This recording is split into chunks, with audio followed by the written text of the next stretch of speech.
नमस्कार श्रोतावृंद, चलतु आज जानिबा आम श्रीमंदिर रे केते गोटी श्रीरामंकर प्रतिमा रही अछि। आम श्रीमंदिर हेउछि सबु भावनार केन्द्रबिंदु।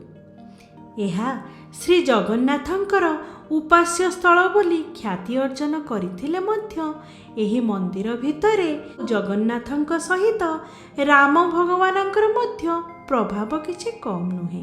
श्रीमंदिर रे रामंकर अनेक रीतिनीति रहिछि। श्रीराम जन्मनीति ठारू रावणबद्ध पर्यंत सबु नीति एठारे पालित हुए। महाप्रभुंक ठारू रामंकर जन्म हुए।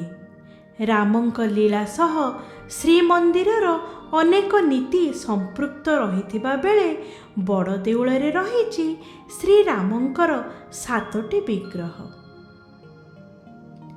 श्रोतावृंद, आपण समस्तंकु मोर एक विशेष अनुरोध, आपण एही भिडियोटी को लाइक, शेयर एवं सब्सक्राइब करंतु, जहा फलरे आम श्रीमंदिरर विभिन्न अजଣା कथा आपण समस्ते जानि परिबे।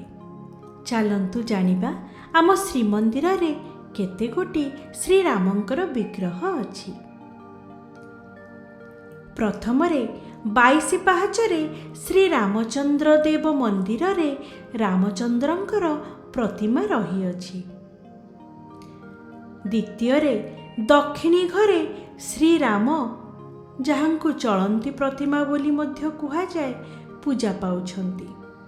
तृतीय रे भीतर बेढ़ार दधिबावन मंदिर पार्श्वरे थिबा रामंक मंदिर रे श्रीराम विग्रह दैनंदिन पूजा पाउछंती। चतुर्थ रे नवग्रह मंदिर रे श्रीराम मूर्ति अधिष्ठित होइछंती। पंचम रे मंडणी घरे श्री रामचंद्रंक विग्रह पूजा पाउछंती।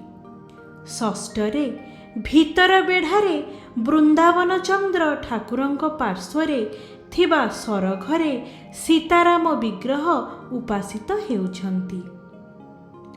एवं सप्तम रे सुआसारी देउଳରେ रामचंद्रंक विग्रह पूजित हेउछि।